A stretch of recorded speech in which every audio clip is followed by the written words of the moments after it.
الحمد لله نحمده ونصلي على رسوله الكريم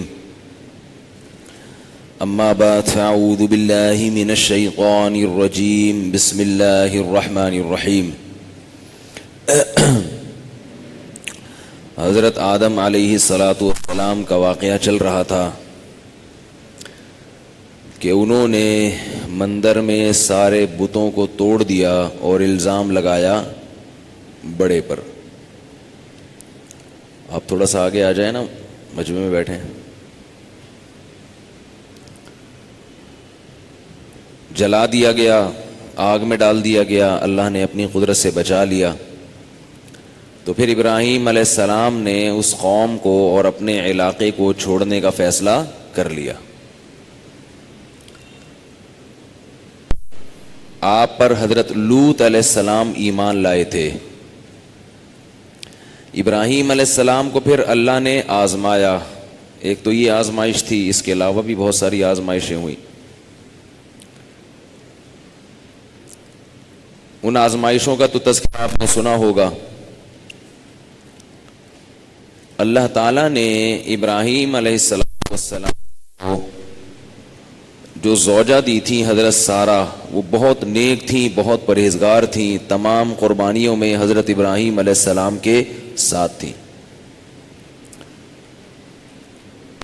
تو حضرت زوجہ نے، حضرت سارہ نے اپنے شوہر، ان کے اولاد نہیں تھی حضرت سارہ کے. اب ابراہیم علیہ السلام قوم سے بھی کٹ گئے اور اپنے بھی کوئی اولاد نہیں ہے.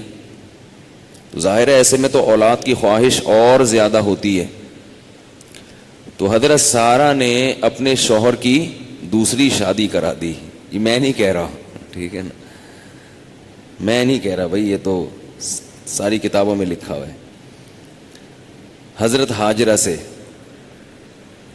تو اللہ کا کرنا ایسا ہوا کہ پھر اولاد حضرت ہاجرہ سے بھی ہو گئی اور حضرت سارہ سے بھی ہو گئی.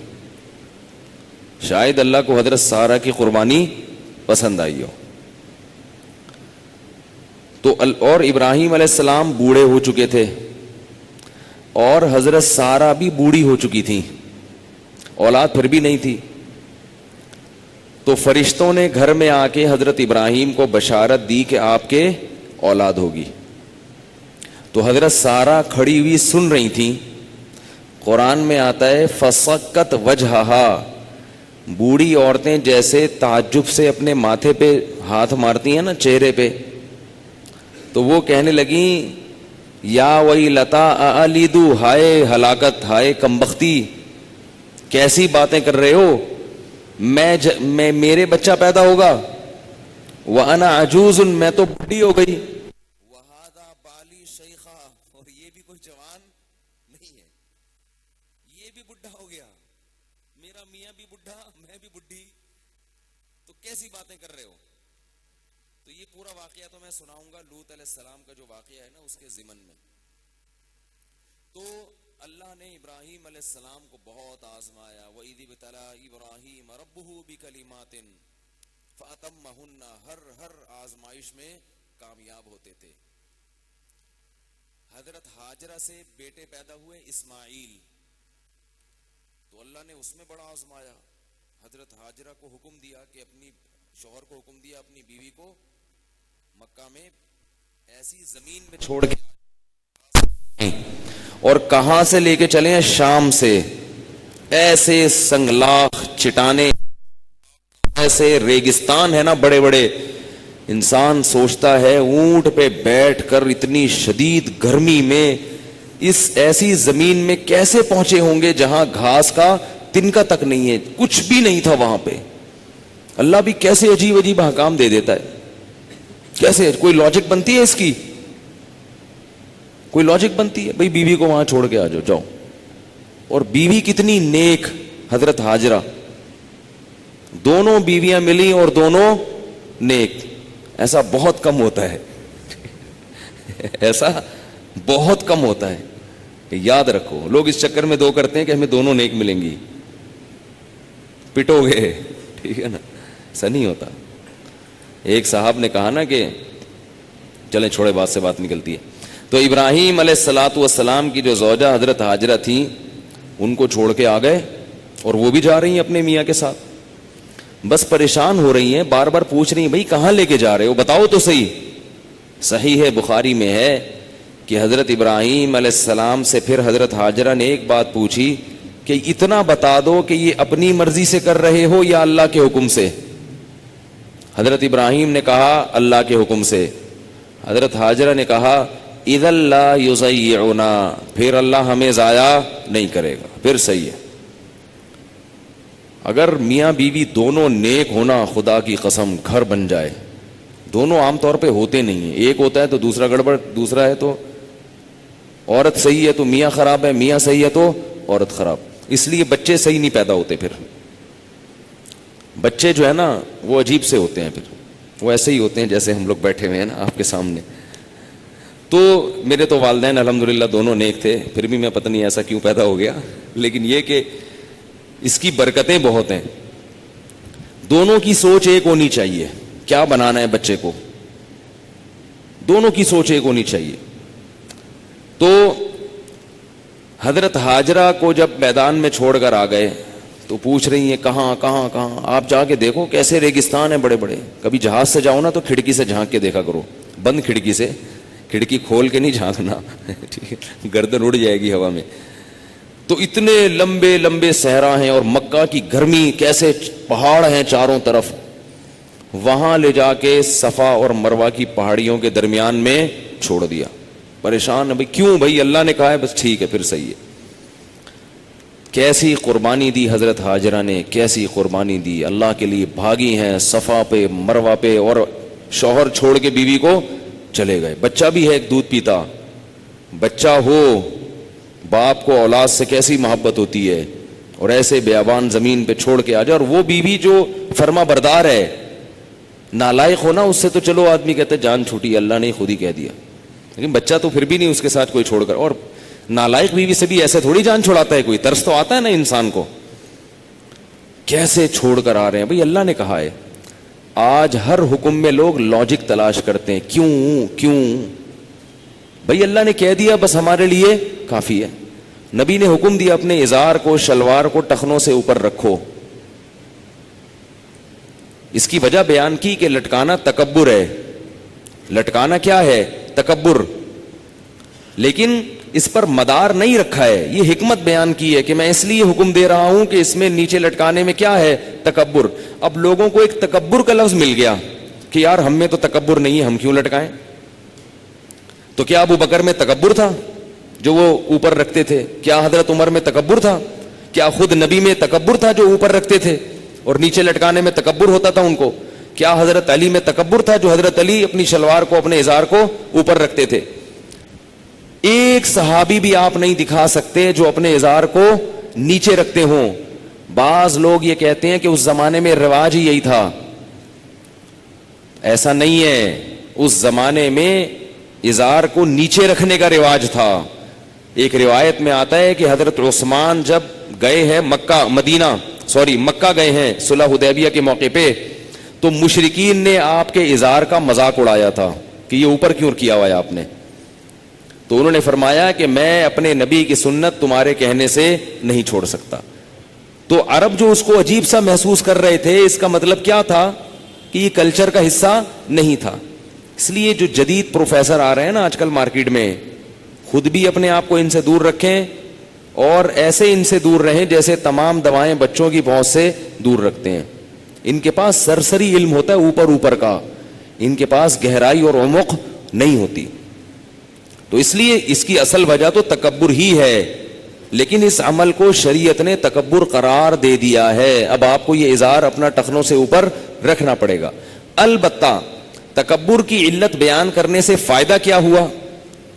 آپ کہہ سکتے ہیں نا کہ بھائی جب اوپر ہی رکھنا تھا, ہر صورت میں چاہے کبر ہو چاہے نہ ہو, ہر صورت میں ازار ہم نے اوپر ہی رکھنا ہے, تو نبی نے یہ کیوں بتایا کہ یہ کبر کی وجہ سے؟ وجہ کیوں بتائی؟ وجہ بتانے کا فائدہ یہ ہوا کہ بعض مرتبہ اس بات کی دلیل ہوتی ہے کہ یعنی کوئی مجبوری ہوتی ہے جس کی وجہ سے یہ لٹکانا پڑ جاتا ہے مجبوری میں. یہ اس صدی میں تو ہے ایسا. تو اس مجبوری کی وجہ سے جب نیچے کرے گا تو ہم کہیں گے بھائی یہ تو مجبوری کی وجہ سے کر رہا ہے, تکبر کی وجہ سے نہیں کر رہا. اور اصل علت کیا ہے؟ کبر ہے. تو عام حالات میں شلوار اوپر رکھنا، پینٹ ہو شلوار ہو کوئی بھی چیز ہو ٹخنوں سے اوپر رکھنا ضروری. لیکن اگر کوئی مجبوری ہے، جیسے فوج میں آپ یونیفارم کو نہیں اوپر رکھ سکتے پینٹ کو اپنی، وہاں آپ کو جاب سے نکال دیں گے. آفس میں بعض دفعہ یہ پابندی ہوتی ہے کہ بھئی آپ نہیں کر سکتے تو آپ کو جاب سے نکال دیں گے. تو وہاں ہم کہہ سکتے ہیں بھائی مجبوری ہے، میں نے اس لیے نہیں نیچے کیے ہوئے کہ میں نبی کے حکم کی خلاف ورزی کر رہا ہوں یا مجھ میں تکبر ہے، بلکہ اس لیے کہ میری سیلری جائے گی اور میں در بدر کی ٹھوکریں کھاؤں گا. تو حرام لعین ہی نہیں ہے، حرام لغیر ہی ہے. یہ فقہ کی اصطلاح ہے. ایک چیز بذات خود حرام ہوتی ہے، ایک کسی لاجک کی وجہ سے حرام ہوتی ہے. ٹھیک ہے نا؟ تو اس لیے اس میں مجبوری کی حالت میں گنجائش ہے. سمجھ گئے بات کو؟ عام حالات میں کیا کرنا ہے؟ اوپر ہی رکھنا ہے. مجبوری ہو تو ایک الگ بات ہے. تو کہاں بعض لوگ کہتے ہیں کہ حضرت ابو بکر کو نبی نے اجازت دی تھی. بعض لوگ یہ بھی دلیل دیتے ہیں کہ حضرت ابو بکر رضی اللہ تعالی عنہ کا ازار نیچے چلا جاتا تھا. انہوں نے عرض کیا یا رسول اللہ میں کوشش کرتا ہوں پھر بھی ازار نیچے ہو جاتا ہے. تو نبی نے فرمایا کہ تم ان لوگوں میں سے نہیں ہو جو تکبر کی وجہ سے نیچے رکھتے ہیں.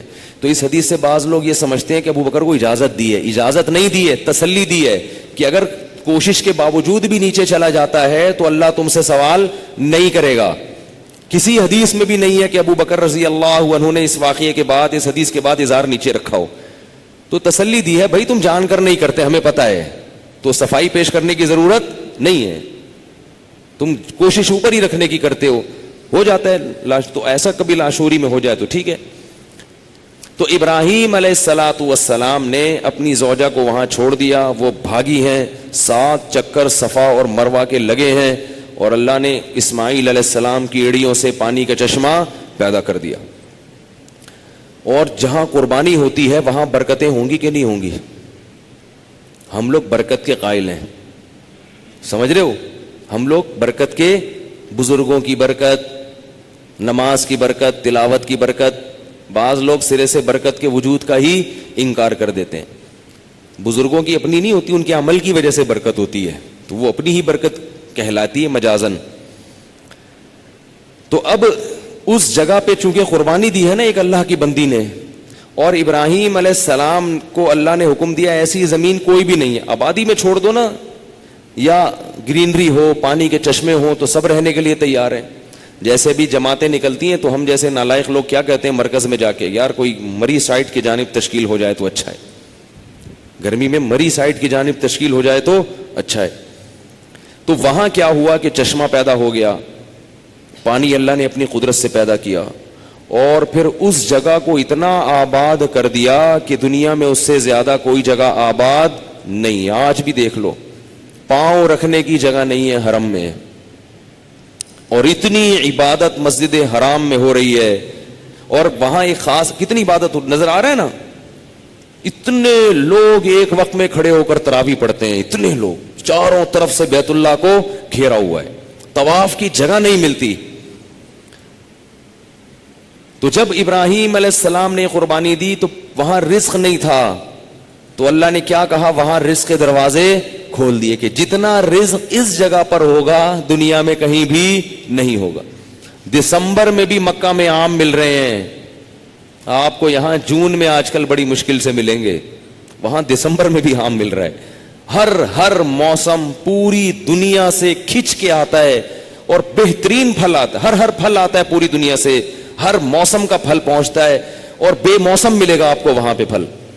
اتنی رزق اللہ تعالیٰ نے وہاں فراوانی کر دی. سعودی نیشنلٹی ہونا ایک فخر بن چکا ہے. سعودی نیشنلٹی، وہ زمین جہاں کچھ بھی نہیں تھا، کوئی رہنا پسند نہیں کرتا تھا، وہاں کی نیشنلٹی اگر آپ کے پاس ہے تو آپ میرا بیان سننے نہیں آئیں گے. یہ تو اس لیے آ رہے ہیں کہ آپ لوگ کے پاس نیشنلٹی نہیں ہے وہاں کی، اس لیے آ جاتے ہیں آپ لوگ. تو کتنا اللہ نے نوازا کہ نہیں نوازا. پھر ابراہیم علیہ الصلاۃ والسلام کو حکم دیا، پھر ایک زوجہ شام میں، دوسری زوجہ، لوگ کہتے ہیں یار یہ کیسی شادی ہے یار، ملک پر لوگ اعتراض کرتے ہیں ایک بھی وہاں رہتی ایک وہاں رہتی ہے. میں کہتا ہوں ایک فلسطین میں رہتی تھی ان کی، ایک کہاں رہتی تھی، شام میں رہتی تھی. تو اس طرح بھی رہ لیتی ہیں اگر ہو ظرف. تو ابراہیم علیہ السلام زوجہ سے ملنے کہاں سفر کرنے آیا کرتے تھے، شام جاتے تھے، مکہ جایا کرتے تھے. پھر اسماعیل علیہ السلام جب انگلی پکڑ کے چلنے کے قابل ہوئے ہیں، ابراہیم علیہ السلام کی انگلی پکڑ کے چلنے کے قابل، تو اللہ نے کیا حکم دیا؟ اس کو ذبح کر دو۔ کتنی محبت ہوتی ہے باپ کو اپنے، اور بیٹا بھی اتنا خوبصورت اسماعیل جیسا، تو کہہ سکتے تھے اے اللہ جب تو نے کٹوانا ہی تھا تو اس کی خوشخبریاں کیوں دی تھی تو نے؟ تو خوشخبری ملی تھی نا، وہ واقعہ میں سناؤں گا۔ کیا گلے پہ چھری، اس کا کیا قصور ہے بیچارے کا؟ یہ تو معصوم ہے۔ اور بچے کو جب کہا تو بچے نے فوراً کیا کہا؟ یا ابت افعل ما تؤمر، اللہ نے جو حکم دیا کر گزرے آپ۔ کل ہمارے سعودیہ میں ایک دوست ہیں، انہوں نے بڑی اچھی بات کی، انہوں نے کہا کہ دیکھو اسماعیل علیہ السلام جو فوراً آمادہ ہو گئے تھے نا اپنا گلا کٹوانے کے لیے، وجہ کیا تھی؟ اس میں ماں کی تربیت کا بہت گہرا دخل تھا۔ اگر ماں الٹی پٹیاں پڑھائے کہ تمہارا باپ تو مولوی مجھے بچپن میں یہاں چھوڑ کے آ گیا تھا، وہ تو شکر ہے اتفاق سے پانی نکل آیا ورنہ ہم تو گئے تھے۔ ماں اگر بچوں کو باپ کے خلاف ورغلائے گی نا، خدا کی قسم بچے نہ باپ کے رہیں گے نہ ماں کے رہیں گے۔ کاش یہ بات سمجھ میں آ جائے۔ آج کل بعض دفعہ باپ بچوں کو ماں کے خلاف ورغلاتا ہے اور بعض دفعہ ماں بچوں کو باپ کے خلاف ورغلاتی۔ اس میں بچہ کسی کا بھی نہیں رہتا، نہ وہ پھر باپ سے تمیز سے بات کرے گا اور نہ ماں سے تمیز سے بات کرے گا۔ اگر بچے پہ باپ کی طرف سے ظلم زیادتی ہو بھی رہی ہے تو عورت کو چاہیے کہ باپ کو اکیلے میں سمجھا دے، اپنے شوہر کو اکیلے میں، بچوں کے سامنے یہی کہے کہ بھائی باپ جیسا کہہ رہا ہے ویسا کرو۔ بچے کی عافیت اور خیریت اسی میں ہے۔ تو اسماعیل علیہ السلام اپنی ماں کی قربانیوں کو بھی دیکھ چکے تھے کہ میری ماں جو باپ کہتا ہے وہ میری ماں کرتی ہے، جو میرے باپ کہتے ہیں وہ میری ماں کرتی ہے۔ تو ماں نے درمیان میں رکاوٹ نہیں ڈالی کہ نہیں ابا گلا کاٹنے لے کے جا رہے ہیں، نا نا نا یہ تو میں نہیں کرنے دوں گی، یہ تو نہیں ہو سکتا۔ بھائی اللہ جب کوئی حکم دے رہا ہے تو اللہ نقصان پہنچانے کے لیے نہیں دے رہا، اس میں اللہ نے کوئی خیر رکھی ہے۔ اگر شوہر گھر میں کوئی دین کی بات کر رہا ہے اور عورت کو سمجھ میں نہیں آ رہا، عورت مان لے کہ اس دین میں کیا ہے، گھر میں برکتیں ہوں گی۔ اگر وہ ٹی وی نکالنے کی بات کر رہا ہے تو نکال لو، ٹی وی نکال رہا ہے نا، بیوی کو تو نہیں نکال رہا گھر سے، ہاں بیوی نکال رہا ہے پھر نہ نکلو، بولے کیوں نکال لو بھائی ہم کو، تو ٹی وی نکال رہا ہے نا، ٹی وی نکالے گا تو بیوی کو شوق سے دیکھے گا، کیونکہ جس گھر میں ٹی وی ہے ان میں بیوی کو دیکھنے کا ٹائم لوگوں کے پاس بولو نا نہیں ہے بھائی، کیونکہ اس میں بیوی سے اچھی اچھی چیزیں نظر آ رہی ہوتی ہیں ان کو، تو بیوی کو کون دیکھے گا؟ ٹی وی نکل جائے گا تو اب اس کے پاس اور کوئی کام ہی نہیں رہے گا تمہیں دیکھنے کے علاوہ، یعنی بیوی کو دیکھنے کے علاوہ۔ اس طرح ٹی وی نکلے گا تو بیوی کے پاس دیکھنے کو شوہر دیکھے گئے نا پھر شوہر کو، ورنہ اس کے پاس بھی شوہر سے اچھی اچھی چیزیں دیکھنے کے لیے ٹی وی میں ایک سے ایک اداکار پڑا ہوا ہے، وہ کہیں گے اس کو دیکھو یار، اپنے والے کو کیا فائدہ دیکھنے کا۔ تو اس لیے ٹی وی نکلے گا تو آپس کا ریلیشن مضبوط ہوگا گھر میں۔ تو ابراہیم علیہ السلام نے اپنے بچے کو کاٹا، واقعات کئی دفعہ سنائے ہیں، ابھی میں اس کو نہیں جلدی میں اصل واقعہ جو آج میں نے سنانا تھا اس کی طرف آتا ہوں۔ نہیں، اللہ نے نہیں ذبح ہونے دیا، پھر اس بچے کو اللہ نے ابراہیم علیہ السلام کے ساتھ بیت اللہ کی تعمیر پر لگا دیا۔ ابراہیم علیہ السلام اپنے بچے کے ساتھ بیت اللہ کی بیت اللہ کی تعمیر کر رہے ہیں اور اللہ سے دعائیں مانگ رہے ہیں کہ اللہ میری اس نسل میں ایک پیغمبر پیدا کر دے۔ محمد صلی اللہ علیہ وسلم کے لیے دعا مانگی جا رہی ہے۔ ہماری دعائیں کیوں قبول نہیں ہوتی؟ ہماری قربانیاں نہیں ہیں۔ آج کسی نے بڑا اچھا ملفوظ سنایا، مولانا انور شاہ کشمیری رحمۃ اللہ علیہ کا، انور شاہ کشمیری کا بڑا اچھا ملفوظ سنایا کہ اگر اپنی کوئی دعا اللہ سے منوانا چاہتے ہو نا تو اللہ کو یوں بولو، اے اللہ تو میری یہ والی حاجت پوری کر لے، میں اس کے بدلے میں فلاں گناہ چھوڑ دوں گا، اور اسی وقت چھوڑ دے اس گناہ کو اور پھر دوبارہ کبھی نہ کرے۔ ہم کچھ بھی کرنے کے لیے تیار نہیں ہیں اور اللہ سے سارے کام منوانے کے لیے بیٹھے ہوئے کہ سارے میرے کام ہو جائیں اور میں اللہ کے لیے کچھ نہ کروں۔ اللہ کی صفت ہے شکور، کہ تم تھوڑا کرو گے وہ بہت زیادہ کرے گا۔ ابراہیم علیہ السلام نے بہت کیا ہمارے لحاظ سے، لیکن اللہ نے جتنا ابراہیم علیہ السلام کو نوازا نا، اس کے لحاظ سے ابراہیم علیہ السلام نے اتنا کچھ نہیں کیا۔ ہمارے لحاظ سے تو بہت کچھ کیا، لیکن اللہ نے جو ابراہیم علیہ السلام کو جو نوازا ہے اس کے لحاظ سے حضرت ابراہیم کی قربانی دیکھی جائے تو اللہ کی رحمت زیادہ ہے کہ کتنا نواز دیا اللہ نے۔ بشارتیں دے دیں کہ اب جتنے پیغمبر پیدا ہوں گے تمہاری اولاد میں ہوں گے، پھر محمد صلی اللہ علیہ وسلم تمہاری اولاد میں آئیں گے، آخری نبی بھی۔ کتنی بڑی خوشخبری ہے، خدا کی قسم، سید الانبیاء کو پیدا کیا جا رہا ہے اسماعیل علیہ السلام کی اولاد میں۔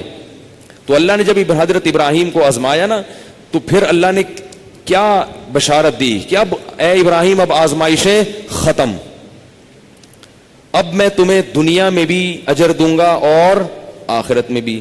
آتیناہ اجرہ فی الدنیا، دنیا میں بھی ہم نے اجر دیا۔ وہ اجر کیا ہے اس کو سمجھو۔ وہ اجر یہ نہیں کہ ابراہیم اب میں تجھے پیسہ دوں گا، اب میں تجھے دولت دوں گا، اب میں تجھے بادشاہی دوں گا۔ وہ کیا ہے؟ انی جاعلک للناس اماما، دین میں تجھے رہبر بناؤں گا لوگوں کا۔ دین میں لوگ تجھے فالو کریں گے تو جنت میں جائیں گے، جو تجھے فالو نہیں کرے گا وہ جنت میں نہیں جائے گا۔ اس سے پتہ چلتا ہے کہ دین میں صحیح معنوں میں مقتدا اور رہبر بن جانا اللہ کی کتنی بڑی نعمت ہے۔ اس لیے اپنے بچوں کو عالم بنایا کرو، صحیح عالم بناؤ، کیونکہ علماء انبیاء کے وارث ہیں اور وہی مقتدا اور رہبر ہوتے ہیں، انہی کو فالو کیا جاتا ہے، وہی ہدایت کے چراغ ہوتے ہیں۔ تو اللہ نے ابراہیم علیہ السلام کو ہدایت کا چراغ بنایا۔ دولت کی اللہ کی نظر میں کوئی ویلیو ہی نہیں ہے، ہوتی تو سب سے زیادہ نبی صلی اللہ علیہ وسلم کو دیتے۔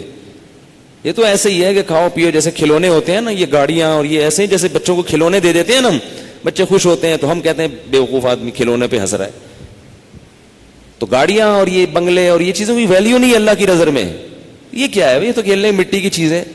تبلیغ میں نکلتے ہیں نا، تبلیغ والے کیا کہتے ہیں؟ بھئی ایک پڑی مٹی ہے اور ایک کھڑی مٹی، مٹی کو کھڑا کر دو تو بنگلہ بن جاتا ہے، نیچے ڈھیر لگا دو تو مٹی بن جاتی ہے۔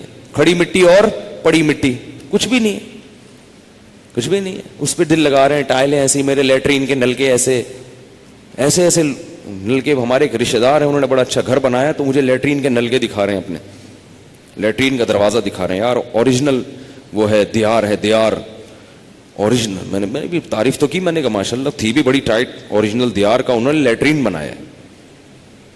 تو میں ویسے ہی میرے بڑے تھے خاندان کے، میں نے مذاق نہیں اڑایا، لیکن میرا دل چاہ رہا تھا کہ بھائی اس میں جب ہم تقاضا کریں گے کہ وہ زیادہ اچھے طریقے سے ہوگا، ہے بھائی، اس میں پیسہ زیادہ خرچ کیا ہے، تو اس میں جو ہے نا قبض وبض ختم ہو جائے گا، بیٹھ کے قبض ہی نہیں رہے گا اس میں، ہے بھائی۔ تو نہیں ایسا تو کوئی بات نہیں ہے، بھائی دیار ہے تو دے۔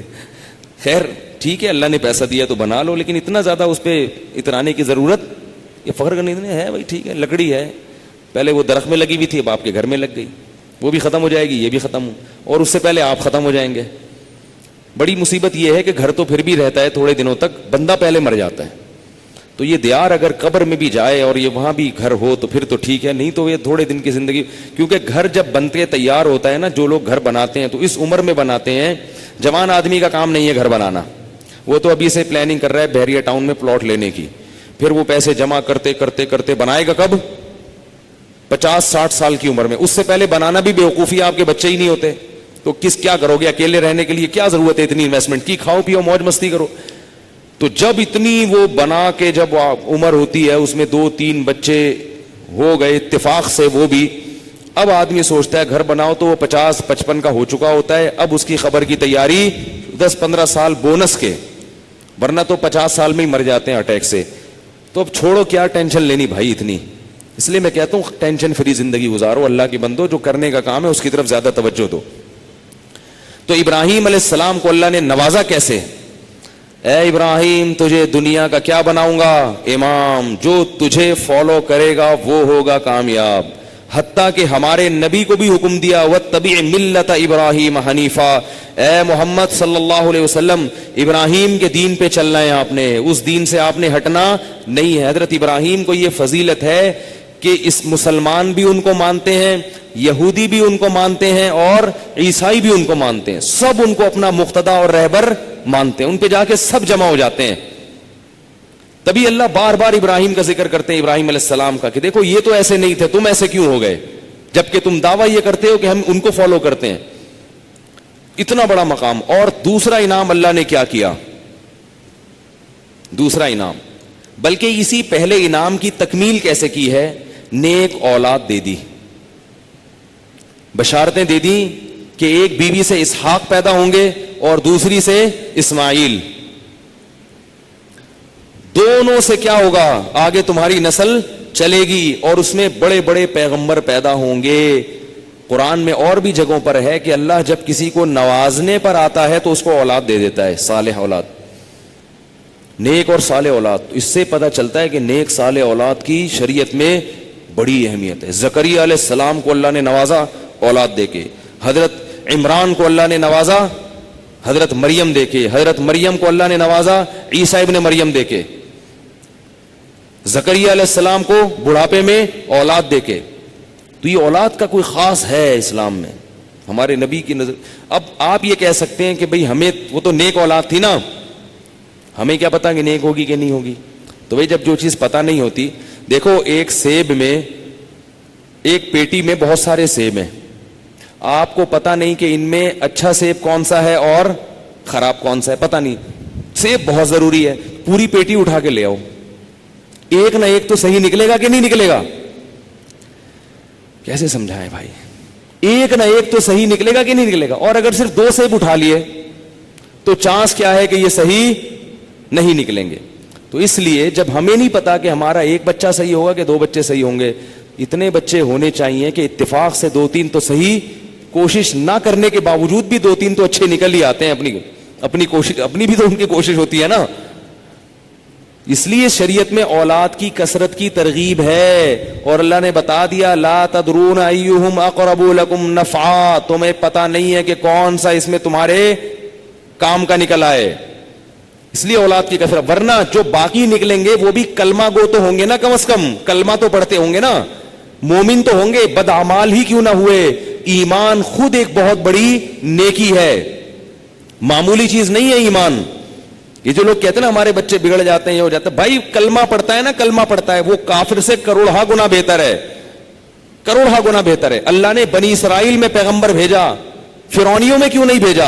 اس لیے کہ بنی اسرائیلی کلمہ گو تھے اور فرعونی کلمہ گو نہیں تھے, ان کو تباہ کر دیا اللہ تعالیٰ نے, غرق کر دیا, برباد کر دیا. اور بنی اسرائیل کو کی نجات کا اللہ نے انتظام کیا, حالانکہ کتنے نالائق تھے.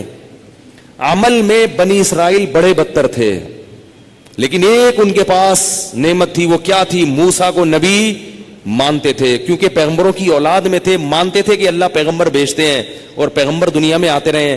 فرعونی یہ مانتے ہی نہیں تھے کہ پیغمبر دنیا میں آتے ہیں. تو اللہ کو ترس کس پہ آیا؟ بنی اسرائیل پہ, کہ یہ تو میرے ماننے والے ہیں نا, نالائق ہیں تو کیا ہوا, ماننے والے. پھر کیسے لاڈلے, کیسے ان کے لاڈ اٹھائے ہیں موسیٰ علیہ السلام نے, لیکن اللہ نے حتی الامکان, بھائی یہ اپنے ہیں. تو اللہ, مسلمان اور کافر میں جو بڑا فرق ہے, مسلمان اللہ کے اپنے ہیں, مانتے تو ہیں چاہے کیسے مرضی نالائق ہوں. تو آپ کی اولاد میں جب تک کلمہ پڑھنے والا پیدا ہو رہا ہے, اس کا پیدا ہونا نہ ہونے سے بہرحال بہتر ہے. ہاں اگر حالات اتنے خراب ہو جائیں جو نوح علیہ السلام کے دور میں ہوئے تھے, ولا یلدوا الا فاجرا کفارا, کہ آپ یورپ میں, امریکہ میں ایسی جگہ پہ رہتے ہو, آپ کو بتائے کہ بچہ پیدا ہوا تو وہ کافر ہو جائے گا, ایسی صورت میں شریعت کہتی ہے کہ نسل روک لو. اگر بچے کے کافر ہونے کا ڈر ہے تو نسل کیا کرنی چاہیے؟ پھر روک لینی چاہیے, پھر نہیں پیدا کرنا ہے. لیکن عام طور پر ایسا ہوتا نہیں ہے, بچے اکثر باپ اور ماں کے دین پہ جاتے ہیں. تو جلدی سے بات کو میں سمیٹتا ہوں. تو اللہ نے ابراہیم علیہ السلام کو دوسرا کیسے نوازا؟ اولاد. اب لوط علیہ السلام بھی ایمان لے آئے تھے ابراہیم علیہ السلام پر. لوط علیہ السلام کی تشکیل ہو گئی اللہ کی طرف سے ایک ایسی قوم کی طرف کہ جس قوم میں لڑکوں سے بدفعلی کا رواج تھا. اب دیکھیں, ہزاروں سال گزر چکے تھے ابراہیم, حضرت آدم علیہ السلام کو دنیا سے گئے ہوئے. بہت بات کا عرصہ ہے ابراہیم علیہ السلام اور آدم علیہ السلام کے درمیان, بہت قومیں آئی ہیں. ابراہیم علیہ السلام کے دور میں ایک قوم تھی, اس قوم میں کیا بیماری پیدا ہو گئی؟ لڑکوں سے بدکاری. لوط علیہ السلام کو اللہ نے بھیجا کہ جاؤ اس قوم کو اس برائی سے, وہ شرک بھی کرتے تھے اور لڑکوں سے بدکاری بھی کرتے تھے. پہلے ایک کو یہ بیماری ہوئی, پھر دوسرے کو لگی, پھر تیسرے کو لگی, پھر چوتھے کو لگی. ہوتے ہوتے چند لوگوں کے علاوہ پوری قوم اس گندگی میں مبتلا.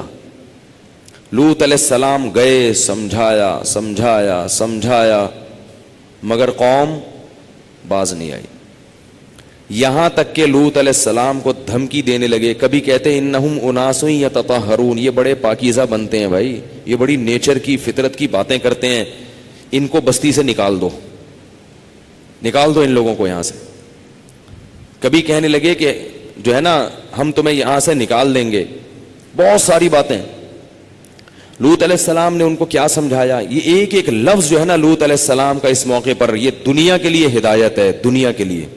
آج ہمیں یہود و نصارہ جس راستے کی طرف لے کر جا رہے ہیں وہ نیچر اور فطرت کا راستہ نہیں ہے, وہ ہمیں نشے کی طرف لے کے جا رہے ہیں. وہاں ڈرگس بہت زیادہ ہیں, ان کی ضرورت انہوں نے ہمیں چائے پہ لگا دیا, انہوں نے ہمیں سگریٹ پہ لگا دیا. جتنی نشے کی چیزیں, ڈپریشن کی چیزیں ہیں, نشے کی چیزیں ہیں, سب پہ خوبصورت لیبل لگا کے انہوں نے ہمیں اس میں ملوث کر دیا کہ بھئی یہ ٹینشن ختم کرنے کی چیزیں ہیں. یہ ساری چیزیں ٹینشن ختم کرنے کی نہیں ہے, ٹینشن پیدا کرنے کی چیزیں ہیں. کیفین ہے, نیکوٹین ہے, جتنی نشے کی چیزیں ہیں نا یہ ٹینشن پیدا کرتی ہیں, ختم نہیں کرتی. وقتی ختم ہوتی ہے, جیسے شراب سے وقتی طور پر ختم ہوتی ہے. پھر ان لوگوں نے دنیاوی لذت کے لیے کیا کیا تبدیلیاں کی ہیں معاشرے میں, پورے فیملی سسٹم کو تباہ و برباد کر دیا. لوط علیہ السلام کے واقعے میں اس کا بڑا درس ہے. حضرت لوط علیہ السلام نے قوم کو کیا دلیل دی اس کے ناجائز ہونے کی.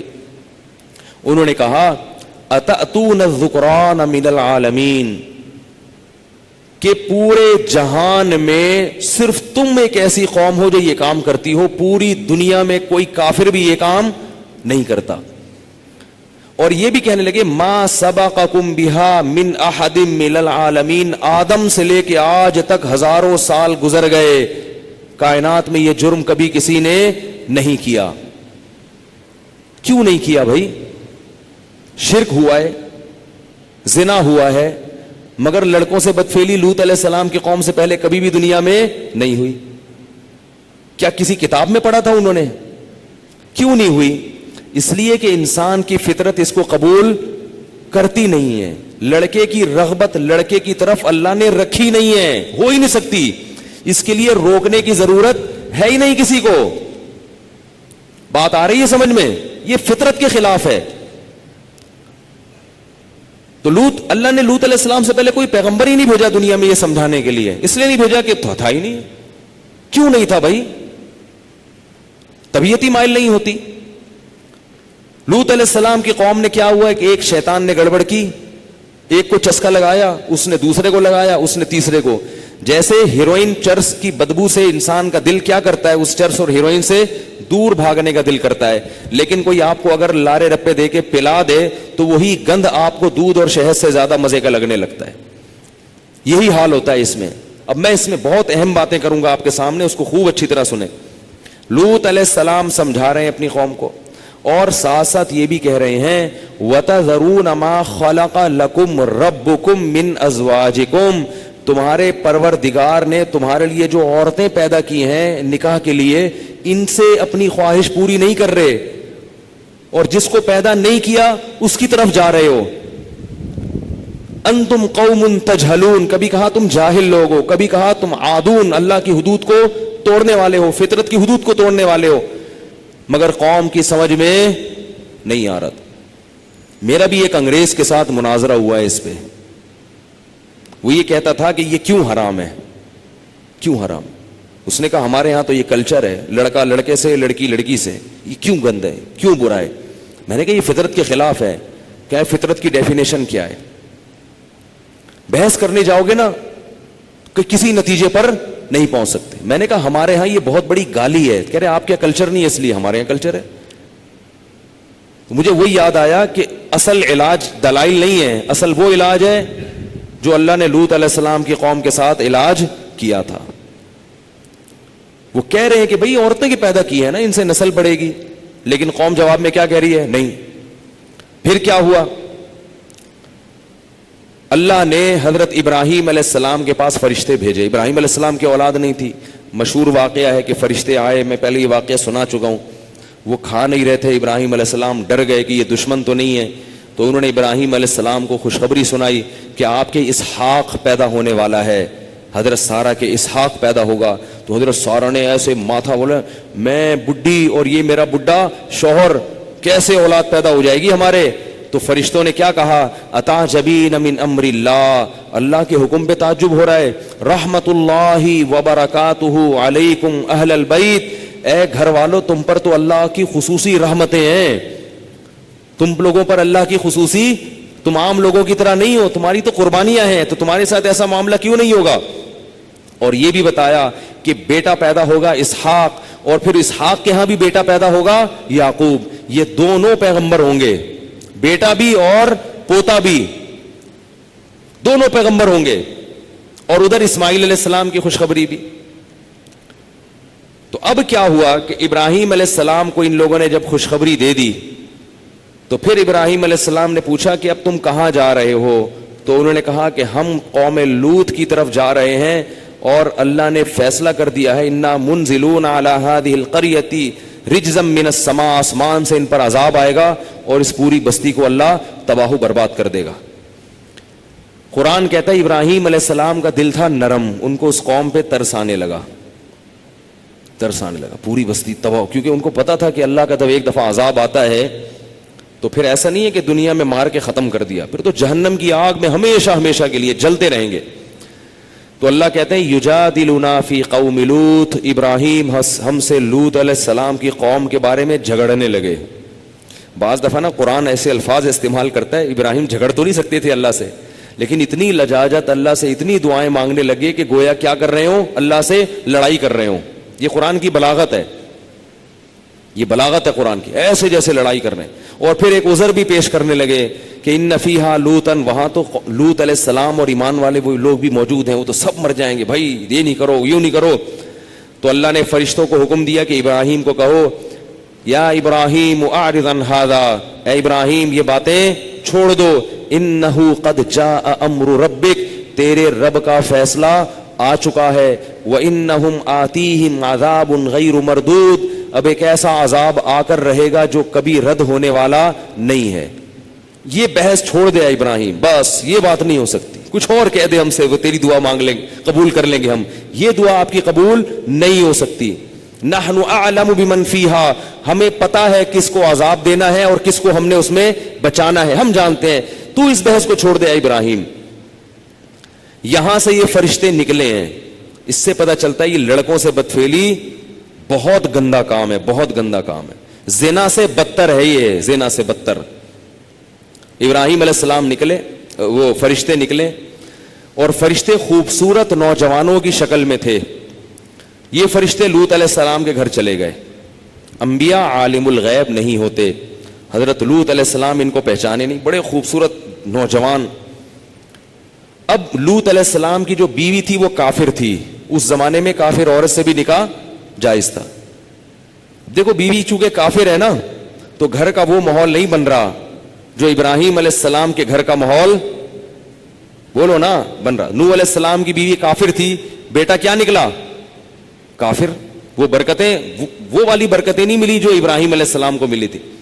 اس لیے دیندار لڑکی سے شادی کیا کرو اللہ کے بندو. لوگ حسن پہ مرتے ہیں, آڑی ترچی جو بھی بے دین ہو اس کو اٹھا کے لے آتے ہیں, بعد میں پردہ کرا لیں گے ہم, اس کو بعد میں کرا لیں گے, بعد میں نماز پڑھوا لیں گے. نہیں پڑے گی تو کیا کرو گے, اتنی ٹینشن ہے نا. بے پردہ عورت اگر بعد میں وہ پردہ نہ کرے تو بچیوں کا مسئلہ خراب ہوتا ہے, سارا دن کی چک چک. آپ کہو گے میری بچی پراپر ڈریس پہنے گی, اور وہ 2-4 اسٹیکر لا کے چپکا دے گی بچی کے, بس یہی پہنے گی. اتنی مصیبت کی زندگی گزرتی ہے نا. پھر آپ کے سامنے تو وہ پردہ کرا دے گی, اور جب آپ گھر پہ نہیں ہوں گے تو اس کی پٹیاں پڑے گی. تمہارے ابا تو دقیانوس ہیں, پرانے زمانے کے آدمی ہیں.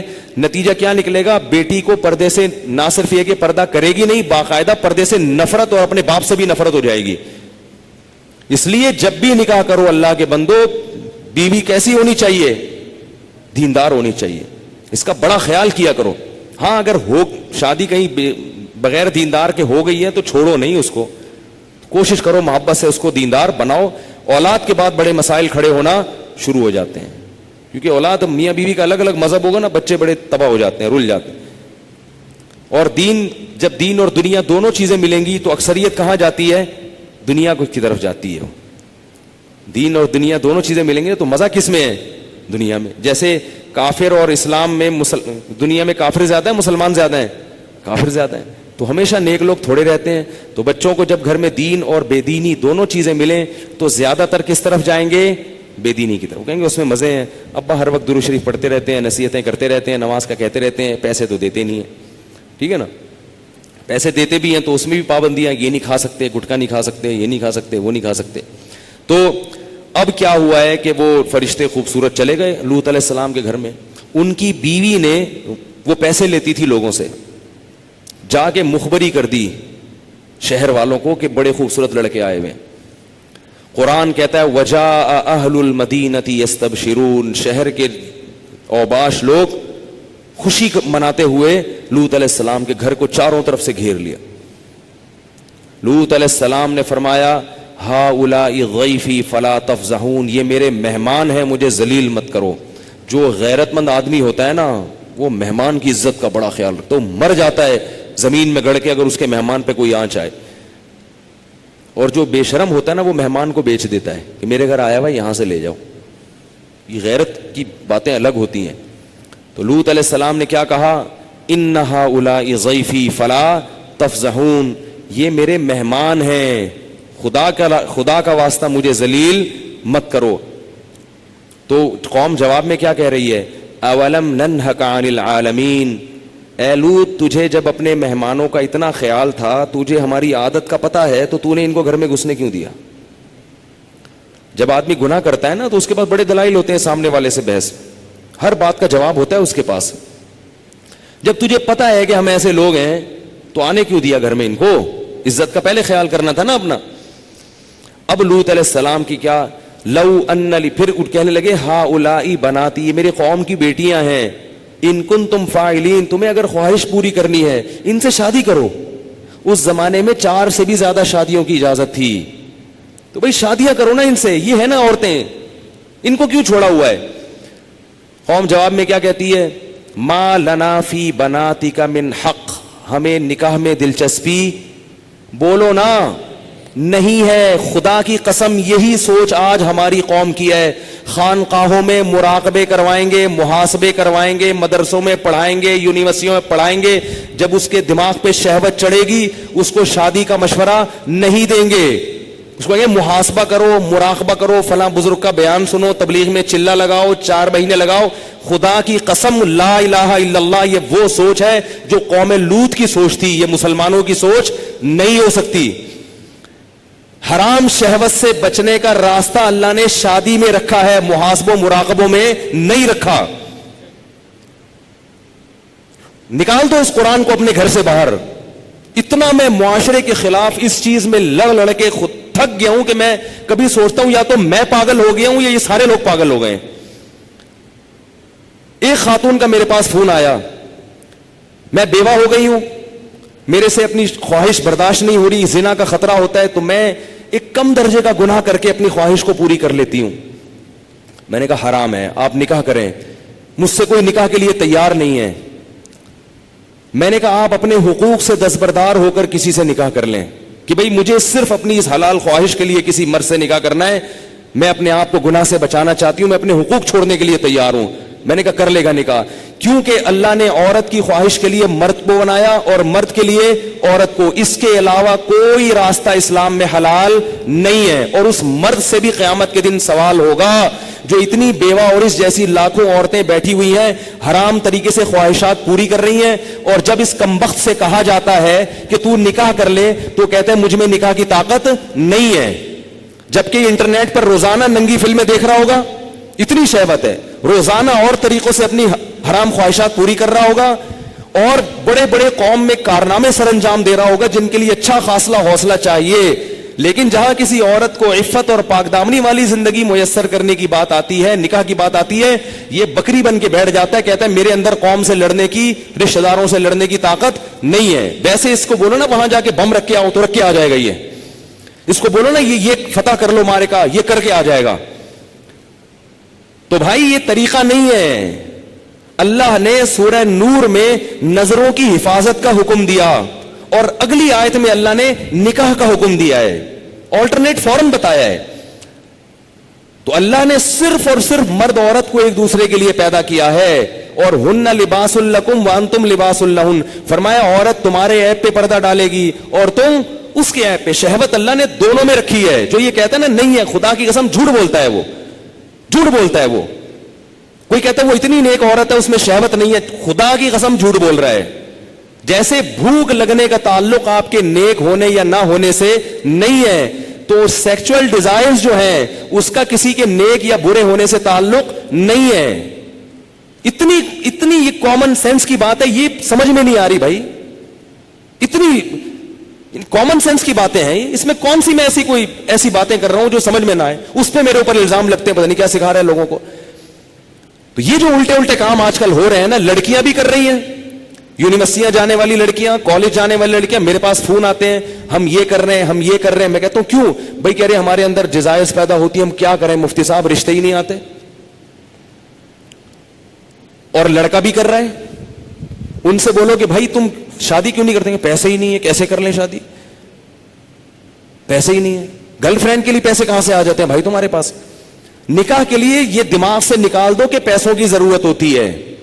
یہ دنیا کا سب سے بڑا جھوٹ ہے کہ شادی کے لیے پیسے چاہیے. او بھائی شادی ایجاب و قبول کا نام ہے, خدا کی قسم نہیں چاہیے پیسے شادی کے لیے.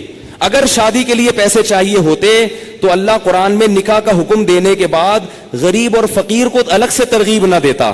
اللہ کہتے اگر فقیر ہو نا تو اللہ دے دے گا پیسے, کر لو شادی. اگر نکاح میں پیسوں کی شرط ہوتی کہیں بھی کسی بھی درجے میں تو اللہ کیا کہتے جن لوگوں کے پاس پیسے نہیں ہیں وہ صبر کریں. اللہ نے تو نہیں کہا. اب آپ کہیں گے جب پیسے نہیں ہے تو کیسے شادی ہوگی؟ نکاح نام ہے ایجاب و قبول کا. بھائی کسی لڑکی سے عقد کر لو, ایگریمنٹ کر لو کہ میں تمہیں اپنے نکاح میں لیتا ہوں, وہ اس کہ ہاں میں نے قبول کیا, گواہ سن رہے ہو, یہ بات ہو گیا. اب اگر پیسے نہیں ہے تو اس کو بتاؤ پیسے نہیں ہے میرے پاس, تم میرے گھر آ کے رہنا چاہتی ہو تو میرے ذمے تمہارا خرچہ ہے, لیکن یہ ہے میرے پاس, میں جتنا خود کھا رہا ہوں اس میں سے آدھی روٹی تمہیں کاٹ کے دے دوں گا. بہت مشکل ہے. کچھ کرنا ہے نا تو کچھ کرنا پڑے گا, ورنہ چلتے رہو پھر اسی راستے پہ جو لوط علیہ السلام کی قوم والا راستہ ہے, ادھر ہی جاؤ. اور اس انجام ہماری قوم کا بھی وہی ہے جو ان کا انجام تھا, جو گوروں کا انجام ہوا ہے نا. گورے کو یہ سمجھانا بڑا مشکل ہے کہ لڑکوں سے بدفعلی غلط کیوں ہے. کیوں مشکل ہے؟ اس لیے کہ وہ نکاح سے دور بھاگ کے لڑکوں کے اتنے عادی ہو چکے ہیں کہ اب وہ کہہ رہے ہیں مولوی پاگل ہیں, ان کو پتہ نہیں کیسی باتیں کر رہے ہیں. یہ گند میں جب ایک دفعہ پڑ گئے نا, پھر نکاح کے لیے پیسے ہوں گے تو بھی شادی نہیں کرو گے. یہ گند میں پڑنے سے پہلے کی باتیں ہیں ساری. پاکیزہ زندگی گزارو اللہ کے بندو, نکاح کرنا پیغمبروں کی سنت ہے, اور نکاح کے علاوہ راستہ اختیار کرنا یہ جہنمیوں کا طریقہ ہے, یہ پیغمبروں کا طریقہ نہیں ہے. موسیٰ علیہ السلام کے پاس کتنے پیسے تھے تو انہوں نے شادی کر لی تھی؟ کچھ بھی تو نہیں تھا. لڑکی کے باپ نے کہا 10 سال بکریاں چراؤ گے؟ انہوں نے کہا قبول ہے, چراؤں گا. انہوں نے کہا شادی تو ہو, چلو 10 سال بکریاں چلائیں گے, شادی تو ہو. ہمارے نبی کے پاس کتنے پیسے تھے جو انہوں نے 9 بیویاں رکھی ہیں, 11 شادیاں کی ہیں. ہمارے نبی کے پاس تو کچھ بھی نہیں تھا. بخاری میں حدیث ہے کہ ایک شخص آیا, لوہے کی ایک انگوٹھی نہیں ہے, نبی نے اس کا بھی نکاح کرایا, ان کی بھی شادی کرائی. تو بھائی جو کھا رہے ہو آدھی روٹی کس کو دے دینا؟ بیوی کو. بولے بھائی میں ابھی تو یہی کر سکتا ہوں. اگر مزے سے رہنا چاہے ٹھیک ہے, جانا چاہے بولو ٹھیک ہے طلاق لے لو, میں پھر کہیں اور کرتا ہوں. مل جائیں گی آپ کو انشاءاللہ, کرنا ہی نہیں چاہتے ہو. اور عورت کو بھی شوہر مل جائے گا. اور اگر اس لڑکی کو خرچہ نہیں مل رہا شوہر کی طرف سے تو کم از کم اس کی سیکچول ڈیزائرز تو پوری ہوں گی نا حلال طریقے سے, یہ ضرورت تو پوری ہو جائے گی نا.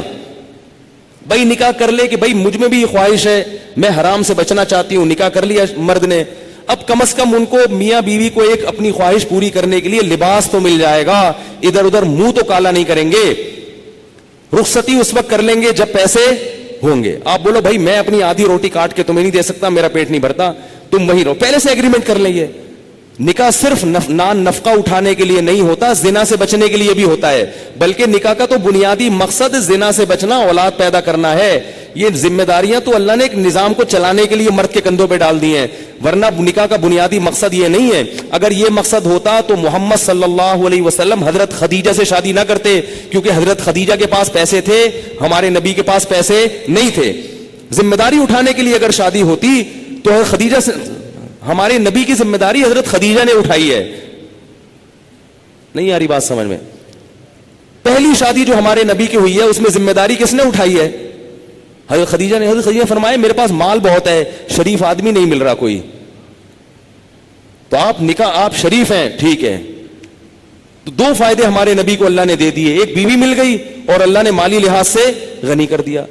تو باقی سب چیزیں بعد میں ہیں. سب سے پہلے اپنے آپ کو حرام کام سے بچنے کے لیے نکاح کرو. تم گناہوں میں پڑو گے, تمہارے ماں باپ کو اس پہ تکلیف نہیں ہوگی. آج کل نہیں ہوتی ماں باپ کو تکلیف, وہ کہتے ہیں زنا کرتا رہے, کچھ بھی کرتا رہے, بہو گھر میں آئی تو ٹانگیں توڑ کے نکال دیں گے, کیونکہ یہ بہو ہماری جائیدادیں کھا جائے گی, یہ ہمارے پراٹھے کھا جائے گی, اب ایک انڈا پکڑا ہے 2 انڈے پکیں گے. وہ یہی سوچتے رہتے ہیں. اتنا چھوٹا دل. ابے بھائی اللہ نے جس نے تمہیں کھلا لیا یار, اگر بہو ایک گھر میں آ گئی 2 روٹی زیادہ پک جائے گی نا, اور کیا ہوگا, 2 روٹی زیادہ پک جائے گی. اللہ نے ایک دوسرے کے لیے پیدا کیا ہے اور بالغ ہوتے ہی یہ خواہش رکھ دی ہے. رکھنا اس کی علامت ہے کہ ہم ان دونوں کو نکاح کی ضرورت ہے. گوروں کے ہاں نکاح پر پابندی ہے, تو 13 سال کی لڑکیوں کے بوائے فرینڈ پھر کیوں ہوتے ہیں؟ اس لیے کہ ان میں یہ ڈیزائرز پیدا ہو چکی ہوتی ہیں. تو لوط علیہ السلام قوم کو کہتے کہتے تھک گئے کہ شادی شادی شادی شادی. وہ یہ نہیں کہہ رہے کہ میں نے خانقاہ کھولی, اس میں مراقبہ کرواؤں گا, تمہیں محاسبہ کرواؤں گا, چلہ کرواؤں گا, اور پھر بزرگوں کے بیانات سنو گے تو تمہارے دل سے یہ نفرت نکل جائے گی. یہ نہیں کہہ رہی لوط علیہ السلام. یہ 4 مہینے لگواؤں گا تبلیغ میں تم سب کے. ایسا آدمی 4 مہینے کے لیے نکلے گا نا, وہاں لوگوں کو خراب کر دے گا. یہ جو شہوت پرست آدمی ہے نا, جس کو حلال خواہش پوری نہیں ہو رہی, یہ تبلیغ کا ماحول جا کے کیا کرے گا؟ اس کو مدرسے میں چھوڑو گے, مدرسے کے طلبہ کو بگاڑ دے گا. اس کو بچوں کا استاذ بناؤ گے, قاری بناؤ گے, بچوں کو پیل دے گا. یہ اللہ معاف فرمائے, میں بہت برے الفاظ استعمال کروں, لیکن ہو رہا ہے یہ سب کچھ. بچوں کو خراب کر دے گا یہ. میں تو کہتا ہوں مدرسوں میں ایسے قاری کو رکھا نہ جائے جو شادی شدہ نہ ہو. رکھا کتنا ہی ایسے پیر اور مرشد سے بیعت نہ ہو جو شادی شدہ نہ ہو. بیعت ہوگے نا, شیطان اس کو تمہارے خلاف, اگر کوئی نیک خوبصورت مرید جا کے بیعت ہو گیا نا تو شیخ کا اس پہ دل آ جاتا ہے. بھائی اللہ نے نظام نہیں رکھا نا. ایک چیز, آپ کو بھوک لگ رہی ہو, کھانے کو روٹی نہیں ملے گی, تو جو تھوڑے دن تک برداشت کرو گے, پھر کچرے سے گند نکال نکال کے کھانا شروع کر دو گے. کب تک برداشت کرے گا؟ تو جب مرد اور عورت کی خواہش پوری نہیں ہوتی, نتیجہ کیا نکلتا ہے؟ وہ گند کی طرف جانا شروع. اور ایک وقت تک تو واپسی کا چانس ہوتا ہے. کچھ وقت کے بعد پھر پیسے آ جائیں گے نا, کروڑوں روپے بھی, پھر بھی واپسی کا چانس. تبھی نکاح کے بعد بھی گندگی میں پڑے رہتے ہیں ایسے لوگ. دیر سے جن کی شادیاں ہوتی ہیں نا, شادی کر کے بھی گناہ نہیں چھوڑتے ہو. تو لوط علیہ السلام نے کیا کہا اپنی قوم کو کہ یہ عورتوں سے نکاح کیوں نہیں کر رہے؟ قوم جواب میں کہہ رہی ہے ما لنا فی بناتک من حق, ہمیں عورت سے نکاح میں دلچسپی ختم نہیں ہے.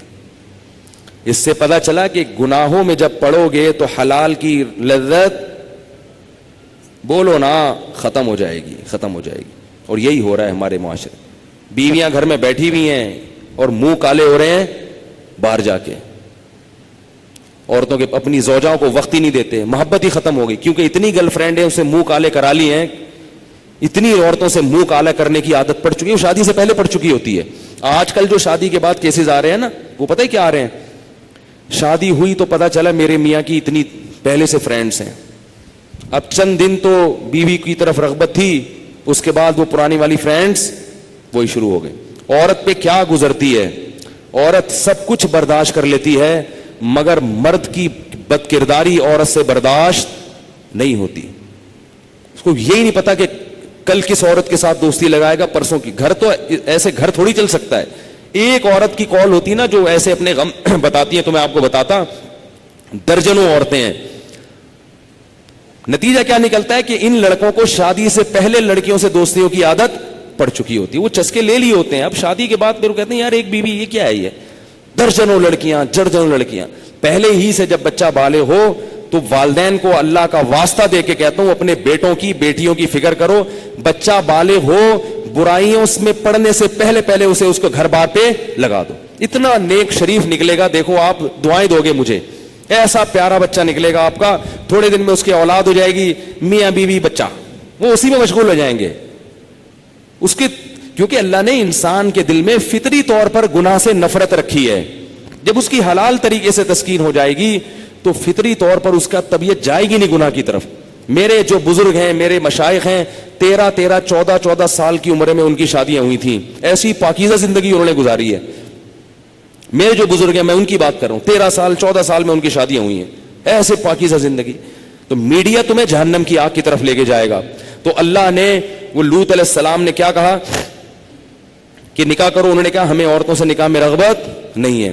اب لوط علیہ السلام کے الفاظ سنیں, لو ان لی بکم قوتا او آوی الی رکن شدید, میں اس قوم میں اکیلا ہوں, کاش میرے بازوؤں میں طاقت ہوتی میں تم سے لڑتا, کاش میری قوم میرا ساتھ دیتی, میں لڑائی کرتا, میں لڑتا, جہاد کرتا, تمہارے خلاف تلوار چلاتا, کوئی قبیلہ ہوتا نا تو میں لڑتا اس کے خلاف. وَيَزِيقُ, تو میں ذاق بہم صدرن, اللہ کہتا ہے لوط علیہ السلام کا سینہ ایسے گھٹ رہا تھا تنگی سے, اتنے پریشان تھے, اتنے پریشان, یہ کیا ہو رہا ہے.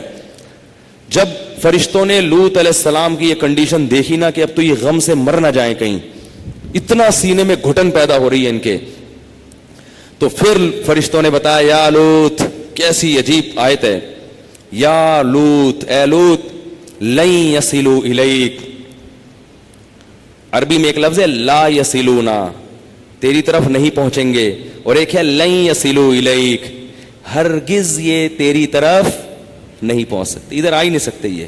انا رسول ربک, ہم انسان نہیں ہیں, ہم رب کے فرشتے ہیں, اور اتنے طاقتور ہیں, اتنے طاقتور ہیں کہ ہم اس بستی کو یوں کر کے اٹھائیں گے اور الٹا کر کے زمین پہ دے ماریں گے. اتنی طاقت اللہ نے ہمارے بازوؤں میں رکھی ہے. یہ کیا سمجھ رہے ہیں؟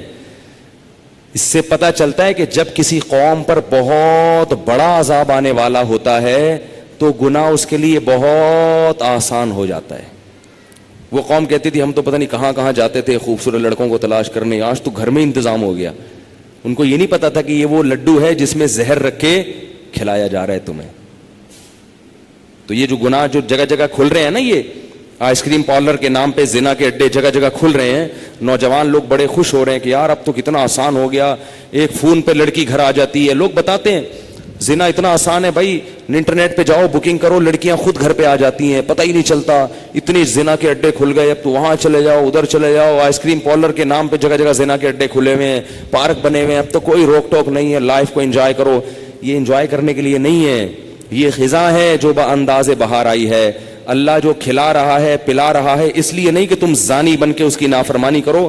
اللہ کو زنا سے اتنی نفرت ہے کہ غیر شادی شدہ زنا کرے گا, پکڑا گیا نا, اللہ کہتے ہیں چوک پہ کھڑا کر کے 100 کوڑے مارو, اور شادی شدہ اگر پکڑا جائے تو اللہ کہتے ہیں پتھروں سے زمین میں گاڑ کے ہلاک کر دو اس کو, مار مار کے. تو اتنی بڑی نفرت کی چیز اللہ ایسے کہے کہ چلو لائف کو انجوائے کرو. یہ عذاب کی تیاری ہو رہی ہے, جو جو اس میں لگے گا.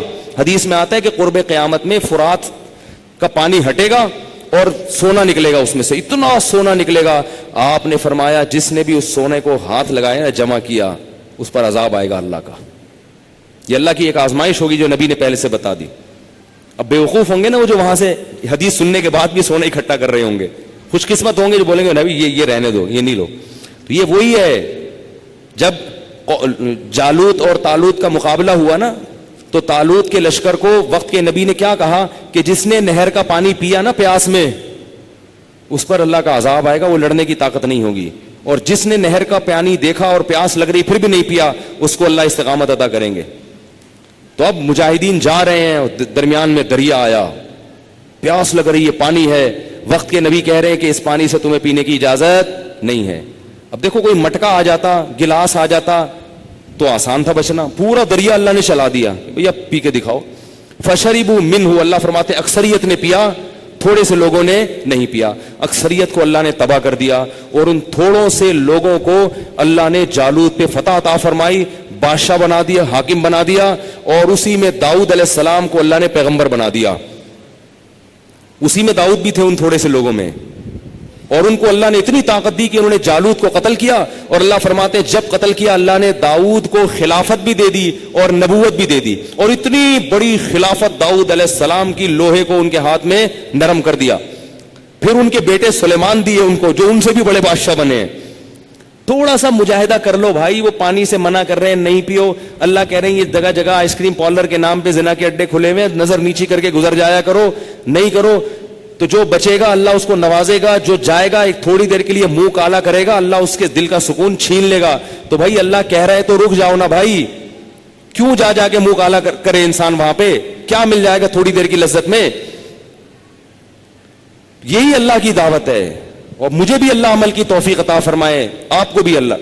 تو جب لوط علیہ السلام کی قوم نے کہا, فرشتوں نے کہا کہ یہ ہمارے قریب نہیں آئیں گے, اور اللہ نے لوط علیہ السلام سے یہ بھی کہا, فرشتوں نے, اب تو فرشتے اللہ کی طرف سے نمائندہ بن کے آئے ہیں نا, کہ یہ کچھ بھی نہیں کر سکتے, اور صبح صادق کے وقت آپ یہاں سے پہلے نکل جائیں, ہم ان کی آنکھوں کو اندھا کر دیں گے, آپ اور آپ کے ساتھ ایمان والے نکل جائیں. اور پہلے بتا دیا کہ آپ کی بیوی بھی ساتھ میں چلے گی, بھاگے گی آپ کے ساتھ. ہوگا کیا, اس قوم کو, انبیاء کو بتایا, تو نبی کو اور ایمان والوں کو بتایا فرشتوں نے کہ جب آپ جائیں گے نا آگے, عذاب آ جائے گا قوم کے اوپر, صبح صادق ہوتے ہی عذاب آئے گا. رات یہ یہاں اسٹے کیا ہوا, انہوں نے گول دائرے میں کھڑے ہوئے ہیں, جیسے ہی صبح صادق کی پہلی روشنی پھوٹے گی, جو سحری کا وقت ختم ہوتا ہے جس وقت, تو اس قوم پر عذاب آئے گا, تو پیچھے مڑ کے کسی نے اس عذاب کو نہیں دیکھنا. اللہ کے وعدے پہ کیا کرنا ہے, یقین, کہ بس اللہ نے کہہ دیا تو آ رہا ہے, اور بتا دیا الا امرأتک, آپ کی بیوی پیچھے مڑ کے دیکھے گی. وہ تو دیکھے گی نا, پتہ نہیں صحیح بھی ہے کہ غلط. پیغمبروں کی باتوں کو تحقیق کرنا کہ یہ صحیح بھی کہا ہے یہ غلط کہا ہے, کہہ دیا مان لو. وہ دیکھے گی, انہ مصیبھا ما اصابہم, اس کو بھی وہی عذاب آئے گا جو ان کو آیا ہے, یہ بھی ہلاک ہوگی اس میں. لوط علیہ السلام اتنے پریشان تھے نا کہ وہ کہنے لگے صبح تو بہت دور ہے, اتنے ٹینشن میں تھے کہ یار یہ صبح سے پہلے کچھ نہ ہو جائے. فرشتوں نے تسلی دی, الیس الصبح بقریب, فرمائے کیا صبح کا وقت قریب نہیں ہے, صبح تو بہت قریب ہے, آنے والی ہے صبح صادق, تھوڑا سا صبر کر لیں. جہاں اتنے سال صبر کیا ہے, اس سے پتہ چلتا ہے کہ لوط علیہ السلام جیسے نرم دل پیغمبر بھی کیا چاہ رہے تھے, قوم کسی طرح تباہ ہو جائے. یہ بڑے بے شرم ہیں. اور قرآن کے الفاظ دیکھو, جب لوط علیہ السلام کی قسم پرسی تھی نا, اور وہ قوم پھر بھی لوط علیہ السلام پہ ترس نہیں کھا رہی, تو اللہ نے محمد صلی اللہ علیہ وسلم کو یہ واقعہ سناتے ہوئے قسم اٹھائی, لعمرک انہم لفی سکرتہم یعمہون, اے محمد ہمیں تیری عمر کی قسم, وہ لوگ اس وقت بڑے نشے میں مدہوش تھے, انہیں کسی کی نصیحت سمجھ میں نہیں آ رہی, شہوت ان کے دماغوں پہ چڑھ چکی تھی, اور لذت اور شہوت کا تصور ان نے ان کو اندھا کر دیا تھا, بھول گئے تھے کہ بھئی یہ کیا کر رہے ہم. اللہ فرماتے ہیں فجعلنا عالیہا سافلہا, کیسے عجیب الفاظ ہیں. فرمایا ہم نے کچھ بھی نہیں کیا, جعلنا عالیہا, عالی کہتے ہیں اوپر کا حصہ, سافل کہتے ہیں نیچے کر دینا. جعلنا بنا دیا ہم نے, عالیہا زمین کے اوپر کے حصے کو, سافلہا نیچے. ایسے زمین کیا کر دی, پوری الٹ دی, زلزلہ آیا تباہ کر دی. ایک روایت میں آتا ہے, مجھے اس کی سند کی تحقیق نہیں ہے, کہ اتنا اوپر زمین کو اٹھایا گیا ہے کہ آسمان کے فرشتوں نے ان کے جانوروں کی چیخو پکار سنی ہے, اور وہاں سے اٹھا کے زمین کو الٹا دے کے مارا ہے. اور پھر وَأَمْطَرْنَا عَلَيْهِمْ حِجَارًا, اور ہم نے پھر آسمان سے پتھروں کی بارش برسائی ہے. اب علماء کہتے ہیں کہ جب قوم پہ زلزلہ آ گیا تو پتھر برسنے کی کیا ضرورت ہے, ان کے نام و نشان کو ختم کرنے کے لیے. اور بعض علماء کہتے ہیں پتھر پہلے برسے تھے اور زلزلہ بعد میں آیا تھا, دونوں قول ہیں. اور پتھر کے بارے میں قرآن کہتا ہے کہ ان پہ وہ نشان زدہ پتھر تھے, عام پتھر نہیں تھے, نشان زدہ, کہ کون سا کس خناس کے سر پہ لگے گا جا کے.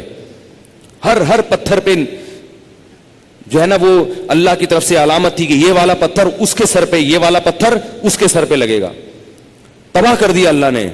اور اللہ نے پھر کہا وَإِنَّكُمْ لَتَمُرُّونَ عَلَيْهِمْ مُصْبِحِينَ, صحابہ کو کہا کہ تم لوگ جب لمبے لمبے سفروں پہ جاتے ہو تو تم لوگ لوط علیہ السلام کی قوم کی بستیوں کے قریب سے گزرتے ہو. دیکھ لو ان کے کھنڈرات کو, آج بھی موجود ہیں وہ بستیاں, آج بھی ان کے نشانات موجود. تو اس لیے بھائی لڑکوں سے بدکاری بہت گندا عمل ہے. بعض لوگ برطانیہ دیکھو کتنا گندا عمل, اور غیر مسلموں کی حالت دیکھو, ان کے ہاں بعض دفعہ ویزا اس پہ ملتا ہے کہ کوئی بدفعلی کا مرتکب ہو, اس پہ ویزے مل جاتے.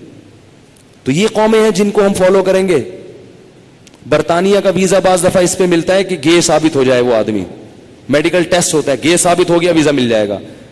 تو یہ وہ قوم, برطانیہ جاؤ ضرور, فالو نہ کرو بھائی. یہ قومیں اس قابل نہیں ہے کہ ہم ان کے راستوں پہ چلیں. یہ تو اس عمل کو قانونی اجازت دے رہے ہیں, اس عمل کی جس عمل پر اللہ نے قوم کو تباہ کر دیا, اور اس کو قانونی اجازت دے رہے ہیں. اسی طرح لڑکیوں کا لڑکیوں کے ساتھ یہ عمل کرنا, یہ بھی بہت برا ہے. ایک راستہ ہے, وہ صرف کیا ہے؟ نکاح کا, بس. اس کے علاوہ سب بند کر دیا اللہ نے راستے. تو اپنے ذات جان پر رحم کریں. میں ایک دو آخر میں باتیں بتا کے, اہم پوائنٹ کی باتیں بتا کے بیان ختم کرتا ہوں. علماء کہتے ہیں کہ جو لڑکا ہے نا, کوئی بھی ذرا سا خوبصورت ہو, اٹریکشن ہو اس میں, اس سے دوستی مت لگائیں, کیونکہ آج کل یہ مرض بہت تیزی سے پھیل رہا ہے. والدین کی ذمہ داری ہے کہ وہ اپنے بچے کو بڑوں سے بچائیں, کزنوں سے بھی محفوظ رکھیں. یہ سب کزنوں سے بیماریاں پھیلتی ہیں. بچوں کو ایک بستر پہ ہرگز سونے, 7 سال کا بچہ ہو گیا بستر الگ کریں اس کا, کیونکہ یہ بیماری 7 سال کی عمر میں لگنا شروع ہو جاتی ہے. یہ سب کچھ ہوتا ہے معاشرے میں. یہاں ایک صاحب ہے, ان کا بڑا خوبصورت سا بچہ ہے, وہ آ کے نماز میں ادھر کھڑے, بچہ ادھر, کوئی لڑکا اس کے گال پہ ہاتھ پھر رہا ہے, کوئی یوں کر رہا ہے. میں نے ان صاحب سے کہا, میں نے کہا آپ اس بچے کو اپنے ساتھ کیوں کھڑے نہیں کرتے؟ اب اتنے براڈ مائنڈیڈ بننے کی ضرورت نہیں ہے. بچہ آپ کا کبھی کسی کی گود میں جا کے بیٹھ رہا ہے, کبھی کسی گود میں. شیخ الحدیث حضرت مولانا زکریا رحمۃ اللہ علیہ کے والد نے کیسے تربیت کی تھی؟ فرماتے ہیں کہ میں ایک نماز میں کسی کے ساتھ کھڑا ہوتا تھا نا جب بچے تھے, اگر اگلی نماز میں اسی کے ساتھ کھڑا ہو گیا تو میرے والد پوچھتے تھے تمہارا کیا لگتا ہے جو بار بار اسی کے ساتھ کھڑے ہو رہے ہو؟ ایک نماز میں جس کے ساتھ کھڑا ہوں تو اگلی نماز میں اس کے ساتھ نہیں, دوستی نہ ہو جائے. تو یہ حفاظت کریں گے تو ماحول پاکیزہ بنے گا. اور بہت زیادہ براڈ مائنڈیڈ بننا ہے تو پھر بن جاؤ, کرو جو مرضی کرنا ہے, پھر کرو, پھر تو کرو نا. اسی طرح لڑکیوں کا معاملہ بھی ہے. زیادہ ہی فیلنگ ویلنگ ہو رہی ہے نا, لڑکیوں کو دوستیاں لگائیں. ایک کسی لڑکی کا آپ کے پاس, خاتون کے پاس فون آ رہا ہے, بہت زیادہ فیلنگ ہو رہی ہے, بہت اچھی لگ رہی ہے. یہ مسئلہ گڑبڑ ہے. اس کو میں نے ایک نام دیا اس بیماری کو, ایک ہوتا ہے ملیریا اور ایک ہوتا ہے لویریا. کسی سے لو ہو رہا برا نہیں ہے, لو تو سب سے, اللہ سے بھی لو ہے, نبی سے بھی لو ہے, علماء سے بھی لو ہونا چاہیے, مسلمانوں کو ایک دوسرے سے لو ہونا چاہیے. لیکن ایک ہوتا ہے لویریا. خطرناک لو نہیں ہے. خطرناک کیا ہے؟ بولو نا.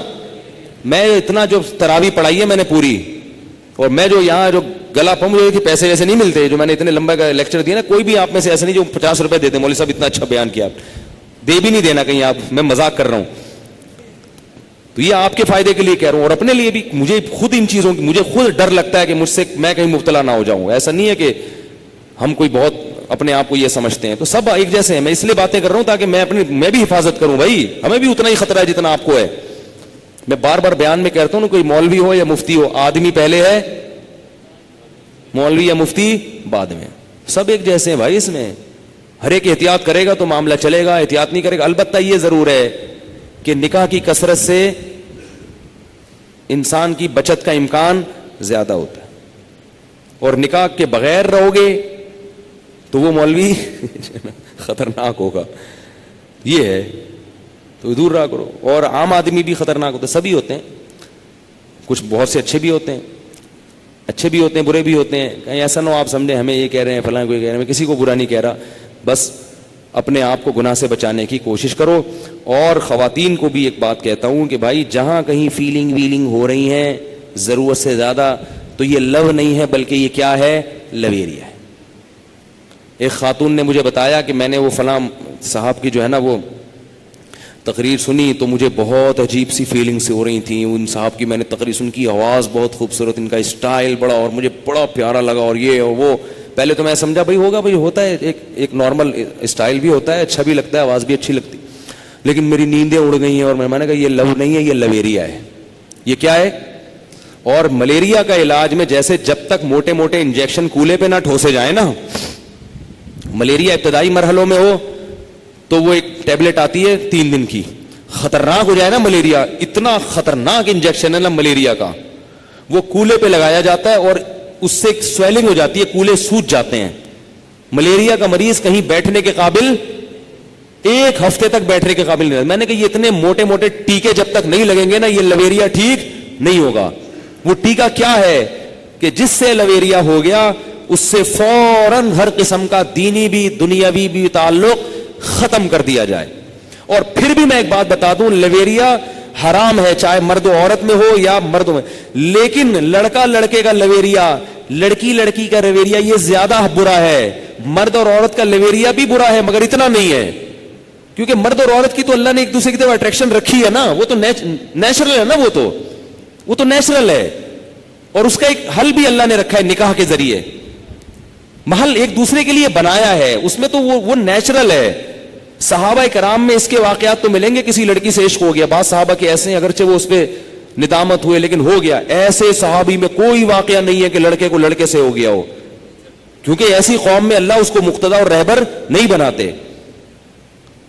یہ تو پھر عجیب سا ہو گیا نا, تو پھر ایسی قوم تو پھر گندی قوم ہے نا, وہ گندی قوم مقتدی تھوڑی بنے گی. اس لیے حضرت حکیم الامہ نے لکھا ہے کہ کسی لڑکی سے عشق ہو جانا اتنا برا نہیں ہے, کیونکہ وہ محل ہے اس کا, اللہ نے اس کو اس کے لیے اور اس کو اس کے لیے بنایا ہے. لیکن لڑکے کا لڑکے سے عشق ہو جانا یا لڑکی کا لڑکی سے عشق ہو جانا یہ دنیا میں رہنے کے قابل نہیں ہے. اللہ نے اس قوم کو نا اٹھا کے دے مارا. اب لوط علیہ السلام کی قوم میں اگر زنا ہو جاتا نا پھیل, وہ مان جاتے ہیں, تھوڑے دنوں میں لائن پہ آ جاتے, نکاح کو آسان بنا دیا جاتا, یہ کہا جاتا بھائی یہ نکاح کرو, وہ اس کا آلٹرنیٹ موجود تھا. لیکن جب لڑکے کی طرف چلے گئے تو اب نکاح کا آپشن ختم. تو کہہ رہے بھائی میں تو سیٹسفائی نہیں ہوتا.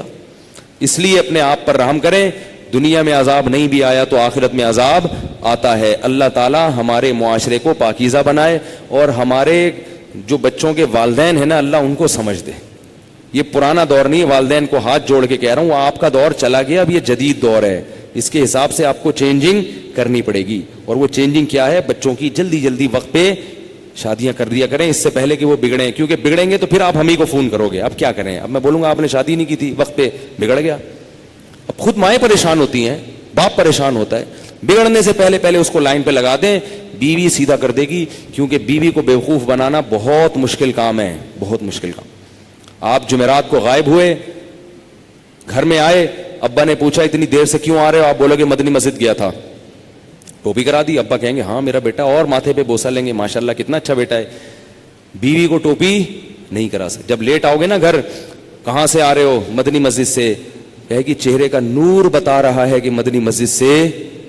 نور کا مطلب پھٹکار, مدنی مسجد سے جو آتا ہے اس کے چہرے پہ ایسی پھٹکار نہیں ہوتی, وہ چہرے کے تاثرات سے پتہ لگا لیتی ہے, اس لیے سیدھا ہو جاتا ہے آدمی. ایک شرابی آیا نا گھر میں پی کے, اب آیا یار وہ اس کو پتا تھا بیوی سے پیٹوں گا میں, جیسے ہی آیا نا بیوی کے نام پی کے تو نہیں آئے, کہہ رہے نہیں پینا وینا چھوڑ دیا میں نے. آیا اور لیپ ٹاپ کھول کے بیٹھ گیا.